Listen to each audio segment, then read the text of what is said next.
Assalamualaikum warahmatullahi wabarakatuh.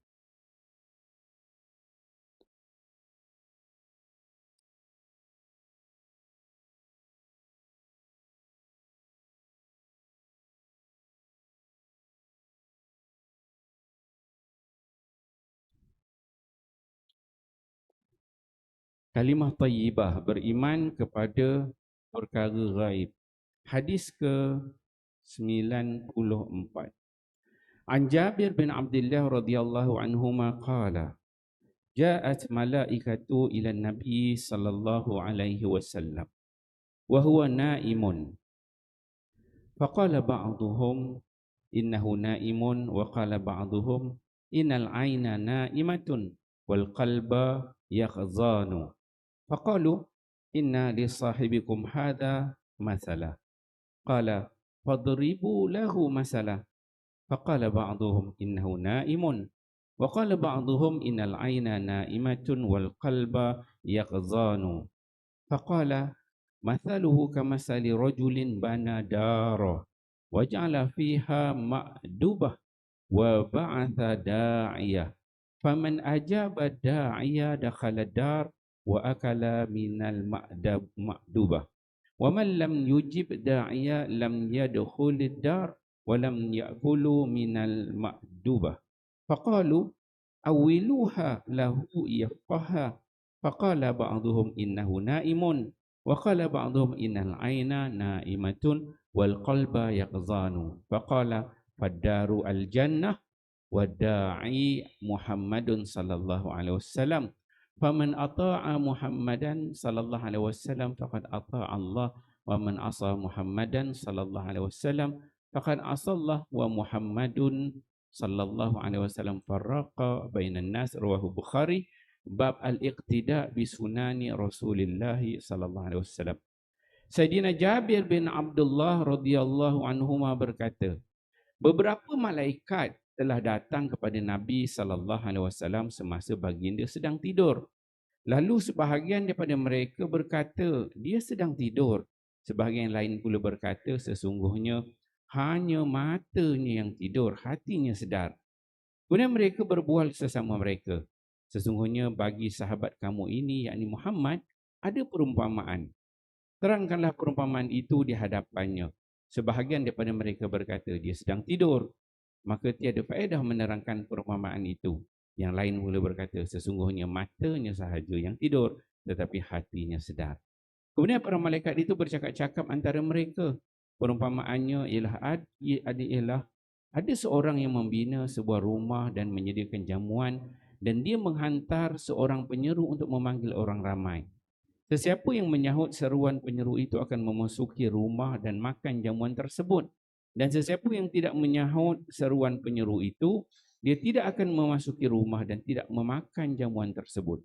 Mendengarkan itu, para malaikat berkata sesama mereka, terangkan kepadanya perumpamaan itu supaya dia memahaminya.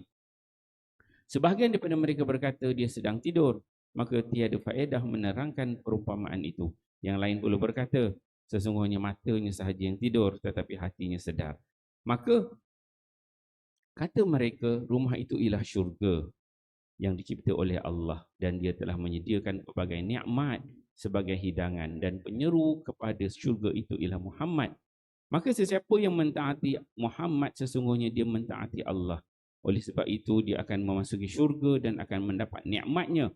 Dan sesiapa yang mengingkari Muhammad, sesungguhnya dia mengingkari Allah, maka dia terlepas dari nikmat syurga. Dan Muhammad telah membahagikan manusia kepada dua bahagian, orang yang taat dan orang yang tidak taat. Hadis Bukhari. Keterangan, keistimewaan para nabi ialah tidur mereka tidak seperti tidur orang biasa. Semasa tidur orang biasa tidak sedar sepenuhnya, tetapi para nabi tidak demikian. Tidur mereka berkait dengan mata sahaja. Semasa tidur pun hati mereka tetap ada hubungan dengan Allah Subhanahu wa taala. Alhamdulillah, tuan-tuan mulia, pagi ini kita membaca satu hadis Nabi sallallahu alaihi wasallam. Hadis di bawah tajuk kalimah thayyibah, beriman kepada perkara yang gaib. Hadis diriwayatkan oleh Jabir bin Abdullah, salah seorang sahabat Nabi sallallahu alaihi wasallam, golongan kanak-kanak yang bersama dengan Nabi. Dalam hadis ini Jabir menyebutkan Dalam hadis ini kata ja'at malaikah, malaikat telah datang kepada Nabi sallallahu alaihi wasallam wa huwa naimun, sedangkan pada ketika itu Nabi sedang tidur. Jadi kalau kita baca sekali lalu seolah-olah uh, Jabir ni nampak malaikat. Jabir nampak malaikat datang kepada Nabi, yang mana Nabi pada ketika itu sedang tidur. Bukan Jabir yang nampak. Maksudnya Nabi SAW menceritakan kisah ketika mana Nabi tengah tidur. Satu ketika Nabi kata ada malaikat datang kepada aku tengah tidur. Maka Nabi cerita kepada Jabir. Maka Jabir pun diriwayatkan hadis ni. Jabir dia kata telah datang malaikat kepada Nabi SAW sedangkan Nabi sedang tidur. Maka dalam kalangan malaikat tu mungkin beberapa malaikat yang datang, dia akan mereka tu masing-masing bercakap-cakap lah, masing-masing bang. Yang dia berkata Nabi Muhammad ni dia kata tidur. Ada yang sebut yang tidur mata aja, hati Muhammad ni dia jaga, dia sedar, dia berzikir kepada Allah dan sebagainya. Maksudnya tidur tu mata saja. Okay. Kemudian dalam kalangan malaikat ni dia sebut idrib, dia kata fadribu lahu masalah, bagilah satu perumpamaan bagaimana kita nak mengenali Muhammad ini, orang ni bagaimana sifatnya, tugasnya bagaimana. Maka dalam kalangan malaikat tu pun dia katalah sesungguhnya Muhammad ini, dia kata masalahu kamasali rajulin bana baitan, Muhammad ni seperti seorang lelaki yang membina, pertama dia kata rumah. Kemudian dia bina rumah tu waja'ala fiha ma'dubah. Kemudian dia buat jamuan, penuhilah, buat bewah, kan? Yang kedua. Kemudian yang ketiga wa ba'atha da'iyan. Yang ketiga Muhammad itu dia panggil orang, nominate satu orang untuk panggil orang makan dekat rumah dia. Kemudian kata malaikat, dia kata sesiapa dalam kalangan manusia yang menjawab panggilan orang yang tadi memanggil untuk datang makan di rumah yang dibina oleh Muhammad itu, maka dia akan masuk dalam rumah dan akan dapat makan makanan itu. Sesiapa yang tidak menyahut panggilan orang yang manggil untuk datang jamuan dekat rumah Nabi itu, maka dia tidak dapat masuk ke dalam rumah itu. Okey. Kemudian dalam kalangan malaikat ni dia kata, wah, ini satu perumpamaan yang agak tinggi sedikit bahasanya. Awiluha lahu yafqaha, cuba tafsirkan sikit, takwilkan sikit, berikan penerangan yang lebih jelas. Maka malaikat pun dia bagi tahulah. Dia kata apa? Sesungguhnya Muhammad ni faqalu ad-daru al-jannah. Apa yang dikatakan sebagai rumah yang dibuat oleh Muhammad itu ialah syurga. Ad-da'i yang pergi panggil orang untuk datang makan dekat rumah itu ialah Muhammad.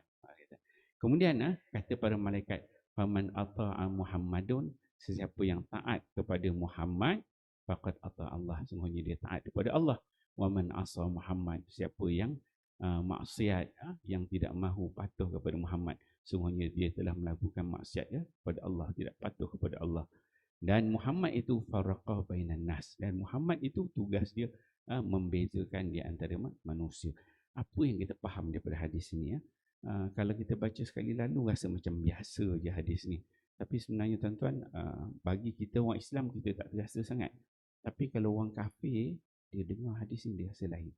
Bahawa Muhammad ni dia bawa dakwah, siapa yang ikut Muhammad dapat masuk syurga, siapa yang tak ikut Muhammad dia masuk neraka. Jadi satu benda yang sangat-sangat besar. Bagi kita orang beriman, tuan-tuan ni muka bercahaya-cahaya, orang beriman ni tak terasa sangat sebab kita dah beriman. Tapi bagi orang kafir, bila baca hadis ni dia rasa, Muhammad bawa dakwah, bawa Quran, risalah Nabi, ikut masuk syurga, tak ikut masuk neraka. Nak ikut tak nak. Macam tu boleh jadi. Dia besar dia punya maksud dia. Sebab itu tajuk dia kalimah thayyibah, la ilaha illallah. Jadi insya-Allah kita fahami amal dan sampaikan. Wallahu a'lam. Bismillah. Wal 'asr. Illa allazina